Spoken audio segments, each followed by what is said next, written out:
नमस्ते, मेरा नाम सिद्धांत है और आप द लल्लन टॉप देख रहे हैं। इलाहाबाद में यानी प्रयागराज में कुछ समय पहले एक घटनाक्रम अनफोल्ड हुआ था।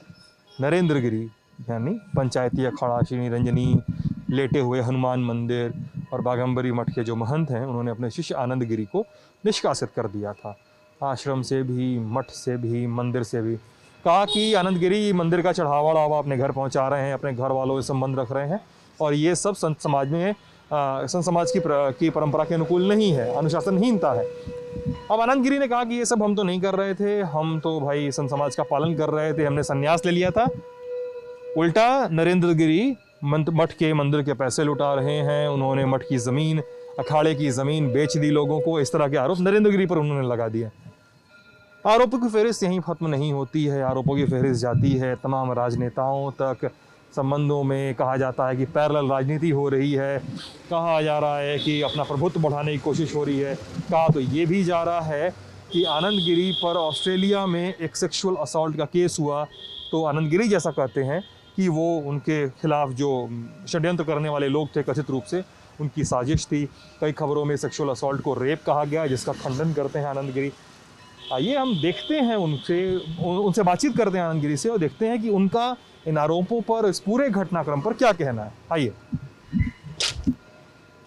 तो आनंद गिरी है मेरे साथ और जो उन पर आरोप लगते हैं इस पूरे घटनाक्रम पे और उन्होंने जो आरोप लगाए हैं उन सब पर स्पष्टीकरण लेने हम आए हैं उनसे हरिद्वार में। हम इसमें हैं, क्या नाम था इस चेतन ज्योति आश्रम में, भूपटवाला हरिद्वार में है, तो यहाँ पर उनसे मिलने आए हैं। तो आनंद गिरी जी, पहले ये बताइए कि विवाद की जड़ जो थी, पूरे विवाद का, आपके और नरेंद्र गिरी के बीच में विवाद की जड़ कहाँ से शुरू होती है? जी बहुत धन्यवाद। देखिए, मेरा नाम आनंद गिरी है और मैं बचपन से साधु हूँ। 10 वर्ष की अवस्था से 93 के आसपास मेरा प्रादुर्भाव संन्यास की ओर बढ़ा। मेरा 80 का जन्म है, 1980 अगस्त। तो ब्रह्मचारी होने के बाद संन्यास दीक्षा हुई और संन्यास दीक्षा से जब हमारे गुरुजी कहीं महंत नहीं थे तब से ही हम उनके शिष्य हैं। 2004 में हमारे गुरुजी को महंत बनाया गया बाघंबरी गद्दी का और हरिद्वार से वो वहाँ शिफ्ट हो गए। तो स्वाभाविक सी बात है, जब वो वहाँ गए तो उन्होंने अपने विश्वास पात्र लोगों को अपने पास रखने की कोशिश की।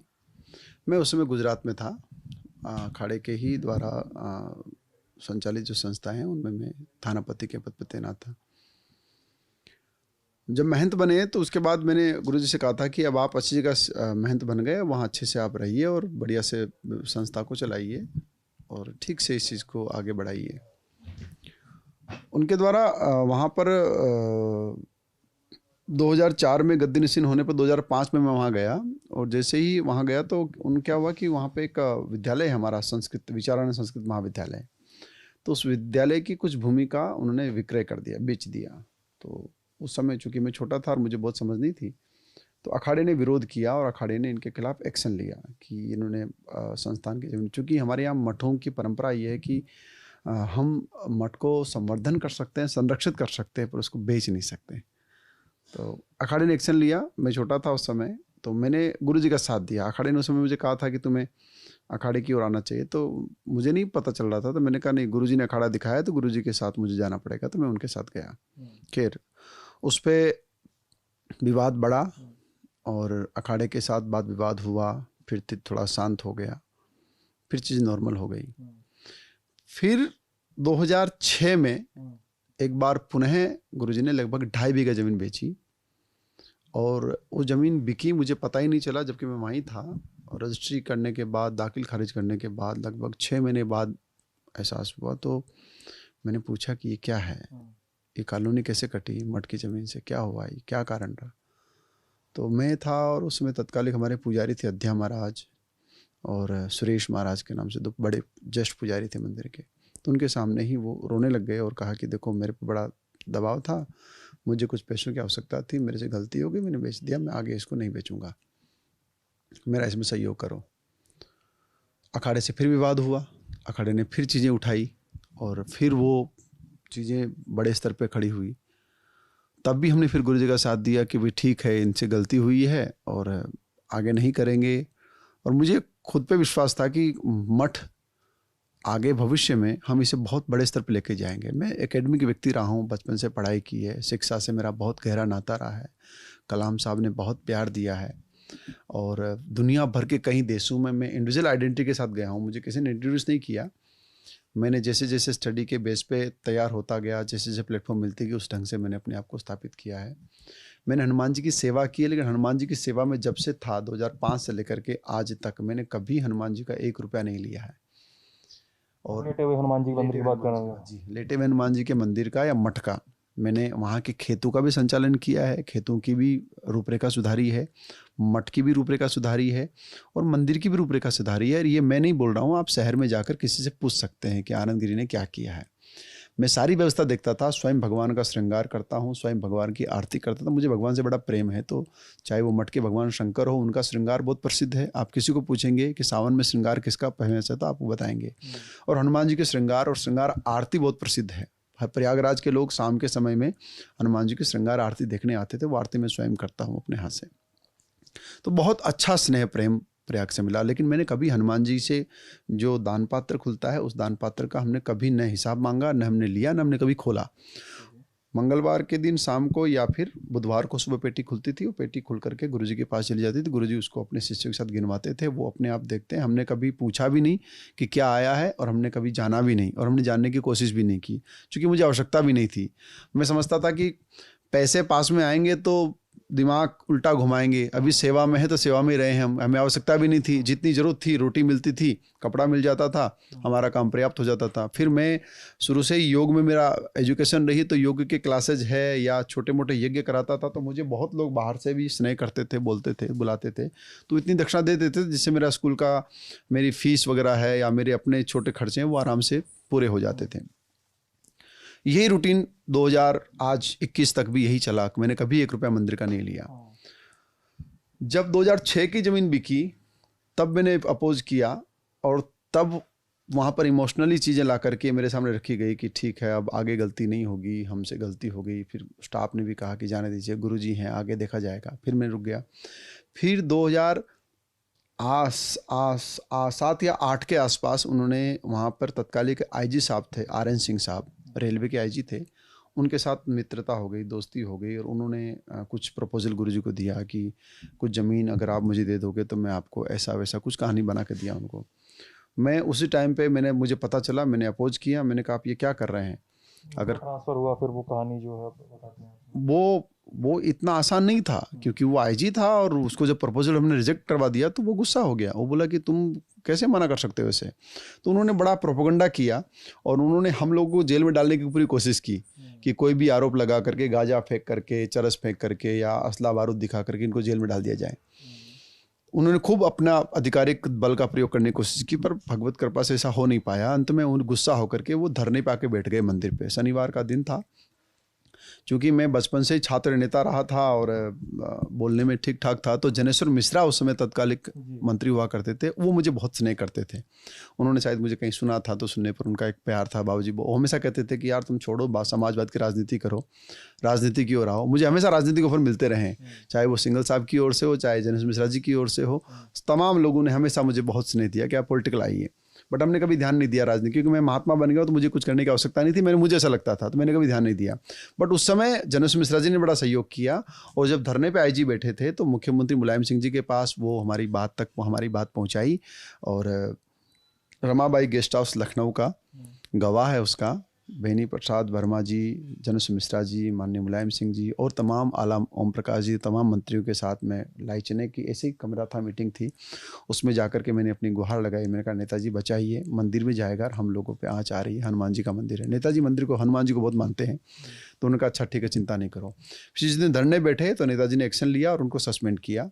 AK भल्ला साहब ADJ से थे जिन्होंने इसकी जाँच की। हमारा बयान लखनऊ में दर्ज हुआ और उस समय भी हमने बयान में ये कहा था कि अगर RN सिंह साहब अगर वापस प्रयागराज जोन में कभी आते हैं, इलाहाबाद जोन में आते हैं, तो निस्संदेह हमें नुकसान पहुंचा सकते हैं। तो हमारी गुजारिश ये है कि अपनी नौकरी के काल उस समय इलाहाबाद जोन में इनका प्रयोग ना रहे।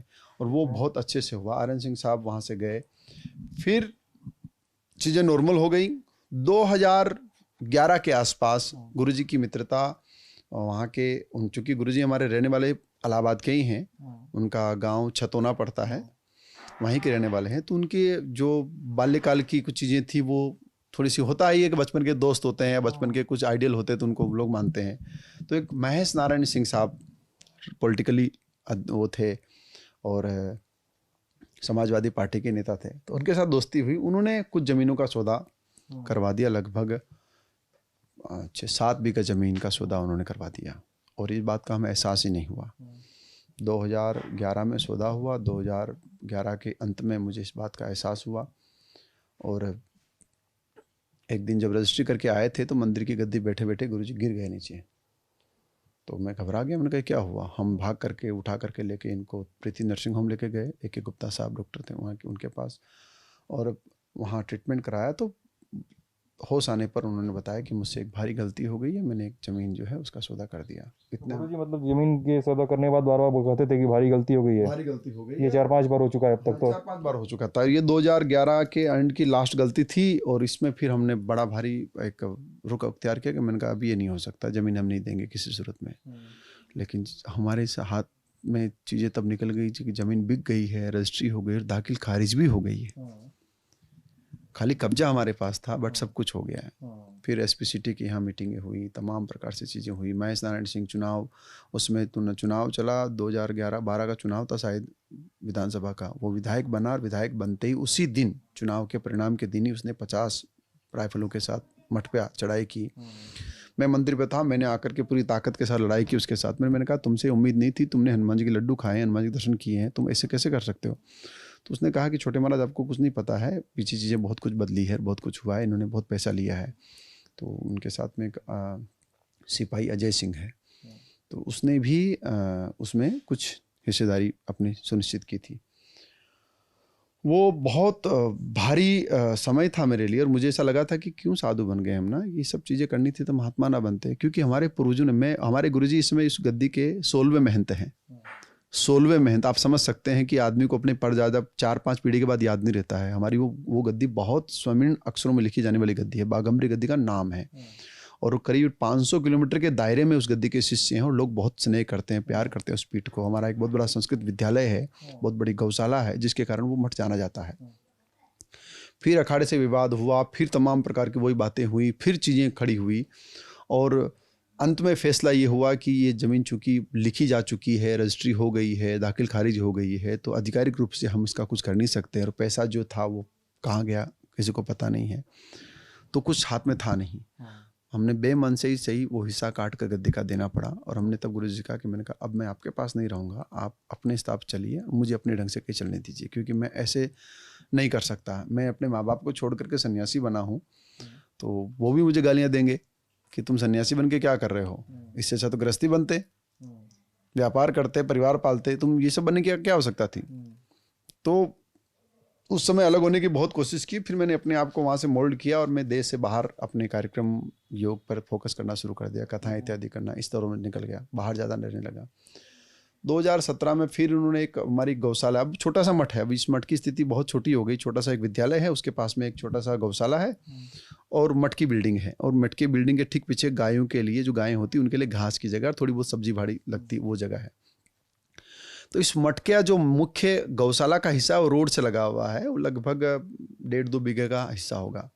तो इन्होंने वो मुझे विश्वास में लेने के लिए कि ठीक है तुम मुझे छोड़ के मत जाओ, मैं वादा करता हूँ कि आगे भविष्य में नहीं बेचूंगा। मैंने कहा आप हमेशा यही वादा करते आए थे, और आगे फिर भी आप यही करेंगे। तो उन्होंने उस समय उस ज़मीन को उन्होंने मेरे नाम पे लीज एग्रीमेंट कर दिया कि पेट्रोल पंप वाला विवाद था जी, 30 साल का लीज एग्रीमेंट कर दिया कि ठीक है मैं 30 साल का लीज एग्रीमेंट तुम्हारे साथ नाम कर देता हूँ, जिससे ये कि तुम भी नहीं बेच पाओगे और मैं भी नहीं बेच पाऊंगा। मैंने कहा ठीक है, ये अच्छा है, मुझे तो बेचना ही नहीं था, मैंने आज तक बेचा ही नहीं, मुझे आवश्यकता भी नहीं पड़ी, मेरी आवश्यकताएं बहुत छोटी थी, मैंने कभी अपने आप को उस ढंग से लिया ही नहीं कि मुझे बहुत कुछ चाहिए। बिना कुछ मांगे ही परमात्मा ने इतना कुछ दिया है। विद्या का इतना प्रताप है कि इस विद्या ने मुझे लंदन, अमेरिका और कनाडा और ऑस्ट्रेलिया जैसे बड़े देशों की यात्राएं कराई है, और बड़े बड़े कार्यक्रम करने का सौभाग्य मिला है। तो मुझे कभी आवश्यकता नहीं पड़ी पैसे, मेरी महत्वाकांक्षा इतनी थी नहीं, कभी बड़ा बनने की कोई चाह नहीं मेरे मन में, आज भी मेरे मन में कोई बड़ा बनने की चाह नहीं है। 2018 में इन्होंने उस ज़मीन का जब मेरे नाम लीज किया, उसके पश्चात चीज़ें ठीक हो गई। 2019 में मेरे साथ एक बड़ा घटनाक्रम घटा ऑस्ट्रेलिया में। मैंने एक वहाँ स्कूल बनाया था, कल्चरल स्कूल बच्चों के लिए डेज के नाम से एक संस्था फाउंड की, मेरे शिष्यों के नाम से वहाँ पर एक संस्था बनाई। बनाया था आपने स्कूल? ये मैंने बनाया 2016 में वहाँ पे। 2016 में तैयारी हुई। कैनबरा में नहीं, सिडनी में। सिडनी में। और 2018 में इसको प्रारूप दिया था। 2018 में हमने इसको एक बहुत अच्छे स्तर पे, मैं हर साल जाता हूँ, तो 2018 में हमने स्कूल की पूरी फाउंडिंग करके सिस्टम बना दिया था। वहाँ पर कुछ ऐसे चक्रव्यूह रचे गए जो यहाँ से भी षड्यंत्र थे और वहाँ से भी थे। और उस षड्यंत्र में मुझे ये सोचना लोगों ने आरंभ किया कि इसे सिडनी ना आने दिया जाए, ब्लॉक करने का क्या तरीका है। तो सिंपल सा वे है कि असोल्टिंग का कोई चार्ज लगा दो जिससे इनका वीज़ा ब्लॉक हो जाए। सेक्सुअल असॉल्ट का? सेक्सुअल असोल्ट नहीं, इंडिसेंट असोल्ट। इंडिसेंट असॉल्ट, हाँ, जैसे जादू टोना या अनप्रॉपर वे उसको कह सकते हैं, ठीक है ना, इंडिसेंट। उसका चार्ज लगा? हाँ, वो चार्ज मुझ पे लगाया गया और वो बहुत मिनिमम छोटा सा चार्ज होता है। बट चूंकि साधु और साधु के साथ में महिला के साथ जुड़ते, तो इंडियन मीडिया में एक अलग सा, इंडियन मीडिया ने, खैर बड़े प्लेटफॉर्म ने किसी ने भी इसको तवज्जो नहीं दी। खाली इंडियन एक्सप्रेस ने, जागरण ने, कई सारे अखबारों ने चलाया, SBS टाइम्स है, वहाँ की रिपोर्ट भी है। मैं बताता हूँ, SBS के साथ मेरा इंटरव्यू है बकायदा। SBS के साथ मैंने इंटरव्यू किया है। वहाँ उन्होंने सर इंडिसेंट असॉल्ट नहीं, सेक्सुअल असॉल्ट लिखा। मैं इंडियन एक्सप्रेस की खबर, मेरे पास में आज भी इंटरव्यू है उनके, मैं आपको दिखा सकता हूँ। उनके पास ऐसा कोई सेक्सुअल असॉल्ट नहीं हुआ है, कहीं पे भी कुछ चीज़ ऐसी नहीं थी। इंडिसेंट असॉल्ट, सॉरी आप इंटरप्ट करने के लिए, मैं बस अपनी बात कह दूं, फिर आप शायद क्लियरिफाई करें। मैं इंडियन एक्सप्रेस की खबर का हवाला दे रहा हूँ। 2016 में बताया था कि 2016 में असॉल्ट था, 2018 में असॉल्ट था, 19 में आपका अरेस्ट हुआ था।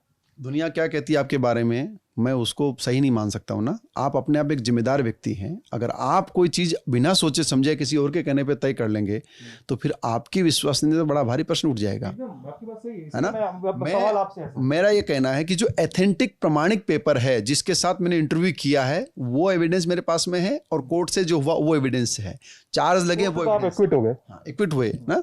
और विदेशों में एक्विट होना इतना ईजी नहीं होता है। अगर आप कहीं पे भी गलत हो ना, तो आप बच ही नहीं सकते। कोई कारण ही नहीं बचा जा सकता है, कोई कारण नहीं हो सकता। इंडिया का कानून और वहां का कानून सेम है, लेकिन वहां पालन कराने की क्षमता थोड़ी सी ज्यादा है, जिसके कारण वहां पर कोई, और मैं विदेश में था तो वहां मेरा कोई प्रभाव ही नहीं था ऐसा कि बड़ा प्रभाव हो सकता है, कुछ ऐसा हो सकता है। तो वो समय मुझे रोका गया, मुझे बताया गया कि आपके ऊपर कुछ चार्जेज है। उस चार्जेज को क्लेरिफाई किया, फिर उस चार्जेज पे पुलिस ने आगे फर्दर एक्शन लिया और मुझे वहाँ पर स्टॉप कर दिया कि 3 महीने आप यहाँ से छोड़ के नहीं जाएंगे। मैंने कहा ठीक है, कोई दिक्कत की बात नहीं है। आप कस्टडी में थे या बंद? कस्टडी में नहीं था मैं अपने घर पे था। मेरा पासपोर्ट ले लिया था उन्होंने। हाउस अरेस्ट में थे? हाउस अरेस्ट भी नहीं कह सकते, मैं घूम सकता, कहीं भी जा सकता था, आ सकता था, कोई जाने आने में कोई दिक्कत नहीं, कुछ भी ऐसी इशू नहीं थी। बस मुझे देश नहीं छोड़ना जब तक वो केस क्लियर ना हो जाए तब तक। तो पुलिस ने उस केस को रजिस्टर्ड किया। उसके बाद वो कोर्ट में गया। कोर्ट में हमारे वकील ने जो दलीलें दी, उसके आधार पर सबूत वो नहीं पेश कर पाए या वो चीज़ें नहीं बना पाए। फिर उन्होंने माफीनामा ला करके दिया। पुलिस ने खुद सॉरी बोला। पुलिस ने खुद सॉरी बोल करके इस केस को विड्रॉ किया है, और कोर्ट ने उसको सेकंड डेट पे ही खारिज कर दिया कि पुलिस की गलती है। तो जो पुलिस वाले जो अधिकारी थे, उनको भी इसमें पनिशमेंट दिया गया कि आपकी बेवकूफ़ी की वजह से किसी व्यक्ति की ज़िंदगी खराब हो सकती है, आपने गलत काम किया है। जो लोग इन्वॉल्व थे उनके साथ में भी वो चीज़ें उस ढंग से हुई है। वो केस वहाँ ख़त्म हो गया। उस केस को ख़त्म होने के बाद मैं वापस इंडिया आया। इंडिया में प्रयागराज में जनता चूँकि मुझे जानती है, तो वहाँ जनता ने अच्छा वेलकम भी किया। दोबारा से चीज़ें क्लियर हुई, सब कुछ नॉर्मल चला, सब कुछ नॉर्मल हो गया। मैं हर कुंभ में लीड रहा हूँ। हर कुंभ में मैंने लीडिंग दी है, चाहे 19 का कुंभ हो। उस कुंभ में 74 कंट्री के एम्बेसडर्स थे, उनको मैंने लीड किया है। 196। सर यहाँ पूछना चाहूँगा कि जो ऑस्ट्रेलिया वाली घटना थी, उसके बारे में ये कहा था कि नरेंद्र गिरी ने 5 करोड़ रुपए दिए थे। फिर आपके वहाँ पे बरी होने के बाद उन्होंने यहाँ पे ऐलान किया था कि सत्य की हमेशा जीत होती है। ये बात मतलब एक आदमी नहीं, इलाहाबाद से बात से करीब 10 लोगों ने मुझसे बातचीत में बताया। इसलिए मैं पूछना चाह रहा हूँ, आपकी क्या एजुकेशन है? मेरी सर, मैं तो PhD ड्रॉप आउट करके पत्रकारिता कर रहा हूँ। कितनी बड़ी बात है आप, और आप जैसा व्यक्ति अगर ये सोचता है तो अपने आप में बड़ी छोटी बात होगी। मैं तो आपसे सर सवाल पूछ रहा हूँ। मैं आपसे बात कर रहा हूँ। देखो क्या होता है कि यहाँ पर कुछ लोगों को डराया गया, बताया गया कि फंस गया है, अब पुलिस पैसा नहीं देंगे तो पुलिस छोड़ेगी नहीं, या पैसे लगेंगे। ऐसे करके पैसे उठाए जरूर गए थे। किसके उठाए गए थे यहाँ से? किसके माध्यम से उठाए, किसने उठाए, ये क्लियर नहीं है, बट पैसे उठाए गए। मेरे पास लोग आए थे, ये पैसे उठे थे खाली खाने के लिए, बीच में खाने के लिए पैसे उठे थे। और मैं जब वापस आया और मुझे पता लगा तो मैं सच मानी, मुझे बहुत दुख हुआ इस बात का कि जिस देश में 1 रुपया, वहाँ पर इतने लोग मेरे पास में हैं, इतनी चीज़ें वहाँ पे थी, और जिस वकील मैंने आपके चैनल के हेड को मैंने उस वकील का पूरा बायोग्राफी भेजी है, आप पूछिए उससे, he never claim the single $, 1 रुपया नहीं लिया उस बंदे ने, और इतने अच्छे से केस को लड़ा, क्योंकि केस एकदम क्लियर था, उसमें कोई लाग लपेट नहीं थी। आप ही कहने थे बीच के कुछ लोग थे, इनका पता नहीं कौन थे वो लोग, लेकिन उन्होंने पैसा उठाया है। पैसा उठाया था उन लोगों ने, लेकिन जो सच था वो सामने आया और चीज़ें क्लियर हो गई, हम साफ होके यहाँ आ गए। बाद में पता चला कि पैसा उठाया गया, लिया गया, दिया गया, कई लोगों ने बोला, हमने पूछा भी लेकिन उसका कोई स्पष्टीकरण उत्तर नहीं मिला। फिर ये मटकी जो ज़मीन मेरे नाम थी, इस ज़मीन को बेचने के लिए मुझ पे दबाव आने लगा कि तुम लीज कैंसिल करो, लीज कैंसिल करो। तो मैंने पूछा लीज कैंसिल करने की आवश्यकता क्या है? नरेंद्र जी ने सीधे सीधे बोला आपसे? गुरु जी के द्वारा ये बात हुई कि लीज कैंसिल की। सीधे नहीं बोला था? पहले सीधे नहीं बोला, फिर 2020 के नवंबर में उन्होंने सीधे बोला कि लीज कैंसिल करो। तो मैंने पूछा कि लीज कैंसिल करने की आवश्यकता क्या है? बोला नहीं, पहले हमने सोचा था कि इस पंप लगाएंगे लेकिन पंप नहीं लगाना है। मैंने कहा कुछ भी लगाओ ना लगाओ, लेकिन लीज कैंसिल करने की आवश्यकता महसूस कहाँ पे हो रही, मुझे इस पे क्लियरिफिकेशन चाहिए। तो मुझे पता चला कि उस ज़मीन को बेच करके उस ज़मीन के नाम पे टोकन किसी से ले लिया गया। मुझे इस बात का एहसास हुआ, इसलिए मैंने कहा मैं लीज कैंसिल नहीं करूँगा, और मैं हरिद्वार आया। क्योंकि हर बार अखाड़ा लड़ता था, हर बार अखाड़ा पीछे खड़ा होता था। मैं इस बार अखाड़े के पास गया, अखाड़े के पंचों के पास गया, अखाड़े के मुख्य महंतों और मुख्य जो लोग हैं उनके पास गया। मैंने कहा कि देखो, इस ज़मीन पर गौशाला है और इसी ज़मीन पे अखाड़े की छावनी लगती। जब भी कुंभ होता है तो अखाड़ा पहले वहीं बेस कैंप बनाता है, उसी को हम छावनी बोलते हैं। उस बेस कैंप से तैयार होकर के हम मेले में प्रवेश करते हैं, जिसको हम पेशवाई बोलते हैं। कल वो ज़मीन बिक जाएगी तो हम कहाँ बेस कैंप बनाएंगे? आने वाले साधु मुझे कोसेंगे कि तुम वहाँ थे, तुमने ज़मीन नहीं बचाई। अब छोटी ज़मीन बची है, इतना कुछ चला गया, इसको आप बचा लीजिए। इस ज़मीन को मैं लीज कैंसिल करके आपके नाम कर दूँ, अखाड़े के नाम कर देता हूँ, या 5 लोगों की कमेटी बना के उसका नाम करा दीजिए। इसको छोड़िए मत कि बिक ना जाए। तो अखाड़े ने विश्वास दिलाया था कि आप चिंता मत करो, आपने सही आवाज़ उठाई, आप अपने स्टैंड पे क्लियर रहो, हम आपके साथ हैं। और हम गुरुजी से यहाँ पर आने पर कुंभ के बाद या कुंभ के बीच में जैसे टाइम मिलेगा बात करेंगे। कुंभ के बीच में भी कई बार मैंने कहा, तो कुंभ के बीच में भी उन्होंने कहा कि कुंभ चल रहा है, कुंभ खत्म होगा तो हम इस पर आपसे बात करेंगे। और कुंभ खत्म हो गया। गुरुजी कोविड पे पॉजिटिव हो गए थे, कोविड फिर नेगेटिव हुए, फिर वापस वहाँ चले गए, चीज़ें नॉर्मल थी। इन्होंने कहा कि वापस आएंगे तो हम बात करेंगे। और सडनली मुझे 11 तारीख को एहसास हुआ कि कुछ मेरे खिलाफ षड्यंत्र हो रहा है, कुछ चीज़ें मेरे खिलाफ करने की कोशिश कर रहे हैं। तो मैंने पूछा कि मैंने कहा ऐसा कुछ करोगे तो फिर मैं आपकी सारी चीज़ें जो है वो सब खोलूँगा, क्योंकि कितने लोग, कितनी प्रॉपर्टी अखाड़े की बेची जा रही है, कितना कुछ हो रहा है, मुझे नहीं अच्छा लग रहा वो सब चीज़ें। तो उन्होंने कहा नहीं, तुम्हें कुछ बोलने की आवश्यकता नहीं, कुछ बोलो मत, और हम जल्दी ही तुम्हारे पक्ष में कोई मीटिंग करेंगे और उसमें तुम्हें बुलाएंगे, तुम अपनी बात रखना। मैंने कहा ठीक है। 12 तारीख 13 तारीख को मेरा ये मैंने एक आश्रम यहाँ बनाया। चूँकि ये सब चीज़ें इतनी बदल गई थी तो मुझे लगा कि मुझे बालक हो ही जाना चाहिए, क्योंकि अब नहीं अच्छा लग रहा है कि हम साथ बैठ कर लड़ें और साथ बैठ कर रहें। चूँकि कहाँ आपने आश्रम बनाया? हरिद्वार में गंगा किनारे। मैंने अपने शिष्यों से कहा, अपने लोगों से कहा, तो सबने मदद की, सहायता की। लगभग 25 लाख की मैंने ज़मीन यहाँ खरीदी। ज़मीन खरीद करके मैंने आश्रम यहाँ खड़ा करना शुरू कर दिया। आश्रम बनना शुरू भी हो गया, सब कुछ हो गया। उस बीच के दौरान में जो उसकी सरकारी फॉर्मेलिटी थी वो भी हम पूरी करते रहे, धीरे धीरे काम करते रहे। और 13 मई को अचानक अधिकारी आते हैं और उसी दिन का नोटिस देते हैं कि आज के दिन आपको नोटिस दिया जाता है कि आज ही के दिन आपकी प्रॉपर्टी सीज कर दी जाती है। जबकि ऐसा कभी होता नहीं कि सिंगल डे का नोटिस देके अरे 2 दिन का टाइम दो, जवाब मांगो, कारण बताओ, है ना। उन्होंने कहा नहीं, पहले हमने बहुत नोटिस दे चुके हैं, अब हम इसको हम सीज करेंगे। सीज कर दिया। मैं उसको समझता, उतने में 14 तारीख को धड़ाम से दूसरा नोटिस आ गया कि तुम्हें अखाड़े से निष्कासित कर दिया गया। मैंने अखाड़े से पूछा कि वैसा क्यों किया आपने? बोला बेटा ये तो होता रहता है, कोई बड़ी बात नहीं है, तुम चिंता मत करो, हम तुम्हें वापस कर लेंगे, तुम बस शांत रहो। तो मैंने कहा मैं मीडिया में क्या स्टेटमेंट दूँ, मैं मीडिया को क्या बोलूँ? तो मेरे पास रिकॉर्डिंग है बाकायदा। मैंने बात की उन लोगों से, तो मैं चूँकि मुझे पता था कि चीज़ें हो रही तो रिकॉर्डिंग होना अनिवार्य है। तो उन्होंने कहा कि तुम शांत रहो और कोई बयान मत दो, कोई खिलाफ मत जाओ, तो ऑटोमेटिक चीज़ें तुम्हारे पक्ष में जाएगी। तो मैंने मीडिया को कहा कि मैंने कहा गुरुजी हैं, जो भी उन्होंने फैसला लिया कुछ सोच समझ के लिया होगा, संस्था है इतनी बड़ी, सोच समझ के लिया होगा, मैं समझूंगा कारण, तो फिर आपके बीच में रखूँगा।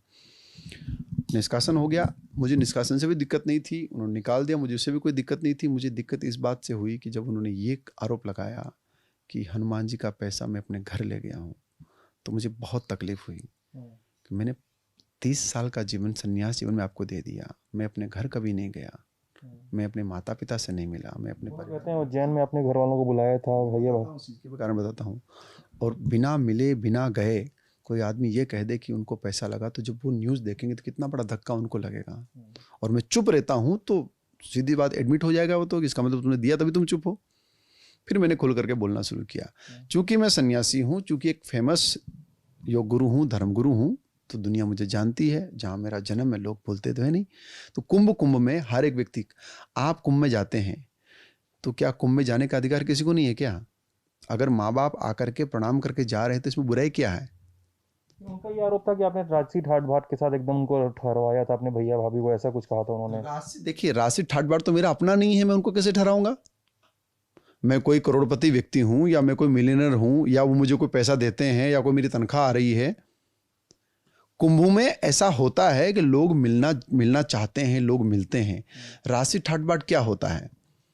और किस ठाट बाट से किसको कोई रुका सकता है, और क्यों रुकाएगा? और रुकाया तो प्रूफ दीजिए, प्रमाण दीजिए उसका। कोई प्रमाण भी तो होगा ना, रुकाया होगा तो। जब मेरे परिवार पे बात आई तब फिर मैंने परिवार की बात, मैंने कहा परिवार की बात है तो आप लीजिए। फिर मैंने उनके पूरे परिवार की हिस्ट्री आउट की है कि आपने यहाँ पर ये चीज़ें दी है, उसका ये प्रमाण है, ये उनके एविडेंस है, ये उनके पेपर है, ये उनकी चीज़ें हैं, और यहाँ पे ये चीज़ें खरीदी गई, इस टाइम पे खरीदी गई, ये सिस्टम बना के दिया। मैंने अगर किया हो तो मैं दावे के साथ कहता हूँ, आज भी कहता हूँ कि आप निकालिए। अगर निकलती है तो जो सजा है मैं भुगतने को तैयार हूँ। मैंने समाज के बीच में भी बात कही थी कि अगर मैं गलत हूँ, मैंने आज तक कभी कोई क्राइम की और अपना जीवन नहीं बताया है। पूरे वर्ल्ड में मेरे खिलाफ कभी कोई आपराधिक मामला दर्ज नहीं है। मैंने हिंदुस्तान क्या, दुनिया भर के किसी भी कोने में कोई अपराध का पहला शब्द भी नहीं पढ़ा है, क्योंकि मेरा जीवन वैसा था ही नहीं। मैं एक ब्राह्मण कुल का व्यक्ति था और मैं सन्यासी बना हूँ, साधु हूँ। मैंने हिमालय की यात्राएं की है, संतों का सानिध्य लिया है, शास्त्र पढ़े हैं। तो और अपराध का मेरा कोई प्रारूप ही नहीं था ना ऐसा, मुझे ऐसे करने का। मुझे कोई बहुत बड़ा बाबा बनना है ऐसा भी कोई शौक नहीं था मेरा, या मुझे कोई बहुत बड़ा बिजनेसमैन बनना है या बहुत पैसे वाला बनना है ऐसा भी कोई शौक नहीं है। मुझे आप शुरू से देख सकते हैं, मेरा जीवन खुली किताब है। मेरे जीवन में कुछ भी चीज़ छिपी हुई है ही नहीं। मैं तो खुद अपनी चीज़ें फेसबुक पे हमेशा अपडेट करता हूँ। मेरे साथ ये भी विवाद जुड़ा कि आप शराब पीते हैं, एप्पल जूस को भी शराब बना के लोगों ने पेश किया। तो दुनिया तो कुछ भी बोल सकती ना। इस देश में 70% हिंदू नहीं है। अब जो हिंदू नहीं है उनसे मैं क्या अपेक्षा करूंगा? मेरी तारीफ करेंगे? क्यों तारीफ करेंगे? वो 70% हिंदू नहीं है? जी हाँ, हिंदुस्तान के अंदर में 70% लोग हिंदू नहीं है। कौन है सर वो लोग एथियस्ट हैं, या तो दूसरे धर्म को मानने वाले हैं या हिंदू धर्म के खिलाफ काम करने वाले हैं। आप जाके देखिए। आप इसका मतलब तो नास्तिक हो गया सर, वो किसी भी धर्म को नहीं मानता है वो तो। हाँ बिल्कुल। आप कन्हैया कुमार को क्या मानते हैं? आस्तिक है? उसकी चॉइस है। मेरे लिए तो मुद्दा ही नहीं कि किसी की धार्मिक आस्था क्या है। I am not asking about the what have मुद्दा in your self and not. मैं क्या बोलना चाह रहा हूँ आपको, मैं आपको कह रहा हूँ कि इस देश के अंदर में 70% लोग हिंदू धर्म के साथ में द्वेष रखते हैं, और वो हम फेस करते हैं। चूंकि हम धर्मगुरु हैं तो हम फेस करते हैं। इतनी गालियां पड़ती फेसबुक पे कि आप सुनेंगे तो आपको नींद नहीं आएगी रात को। बेवजह गालियां पड़ती है। और ऐसी साइट्स बनी हुई है नास्तिक करके। आप फेसबुक पे जाएंगे तो नास्तिक पोस्ट देखिए, हिंदू देवी देवताओं को कैसे भद्दे कमेंट करते हैं, कितनी गालियां देते हैं, हिंदू मंदिरों को कैसे टारगेट करते हैं। सर वो मतलब मैं आपकी फाइंडिंग्स हैं और लोगों का सोचना है जो जी आपराधिक है। जो मेरा कहना है, आप मीडिया के रिस्पॉन्सिबल व्यक्ति हैं, आप कैसे भाग सकते हैं इसे? अगर नहीं आनंद जी मैं ये कह रहा हूँ, नहीं मेरी बात सुनिए, मैं किसी को गलत बोल रहा हूँ तो मुझे बोलिए। अगर नास्तिक वेबसाइट नहीं है, लोग गालियां नहीं देते, तो आप मुझे बोलिए, करेक्ट करिए ना मुझे कि you are wrong. If I am wrong, I will admit it myself. अरे आनंद जी बोल तो लूं मैं अपनी बात। मैं ये बोल रहा हूँ कि मेरी दृष्टि से जब तक कोई कृत्य आपराधिक नहीं है तो भला अगला नास्तिक हो या आस्तिक हो, ये मेरे लिए कोई मुद्दा नहीं है। बहुत बढ़िया। आपराधिक अगर कृत्य नहीं है तो बताता हूं आपको। अपराध क्या है? अल्लाह को गाली देना अपराध है, राम जी को गाली देना अपराध नहीं है। नहीं, किसी की धार्मिक आस्थाओं को चोट, किसी की भी धार्मिक आस्थाओं को चोट बनाना कानूनन अपराध है। आपने कभी इस पे आवाज उठाई है? अरे सर आपको कितने अपराध होते हैं से? सर आप कृष्ण को गाली देते हुए सर आप लल्लन टॉप की प्लेलिस्ट उठा के देख लीजिए सर, हम लोगों ने खबरें की हैं सर इसमें। मैं क्या बोल रहा हूँ आपको, भगवान को गाली देते हुए लोगों के आपको मैं दिखाऊं? सर एकदम सर मतलब भगवान को गाली देते हुए फोटो है, किसी को किसी भी धर्म को गाली देते हुए फोटो है, मेरा तो आपराधिक कृत्य है सर वो, आप धार्मिक आस्थाओं को चोट पहुंचाने की धाराएं हैं सर। मेरा वही कहना है कि चूंकि हम धर्मगुरु हैं, हिंदू धर्मगुरु हैं, और ऐसे हमले होते रहते हैं तो उनको हमें फेस करने की आदत है। और आपको कहना है कि इसी सब वजह से एप्पल जूस और शराब वाला कंफ्यूजन हुआ था टाइप का। कंफ्यूजन लोगों ने किया और उसी पे लोगों ने एसोल्टिंग को भी रेप का चार्ज बना दिया और छोटे छोटे साइड उठा करके उसको अलग ढंग से उठा करके कैसे कैसे प्रस्तुत किया। लेकिन एक जिम्मेदार मीडिया हाउस होने के नाते और एक बड़े प्लेटफॉर्म होने के नाते आपकी जिम्मेदारी बनती है कि आप सही चीज़ों को तथ्य क्यों ले जाए। आखिरी सवाल, अब खबर चल कि आनंद गिरी ने नरेंद्र गिरी से माफी मांग ली है, क्या ये सच है? जी हाँ, बिल्कुल सच है। उन्होंने माफ किया है आपको? जी हाँ, बिल्कुल सच है। देखिए क्या हो ना, मेरा झगड़ा किस चीज़ से था, संपत्ति ना बेची जाए।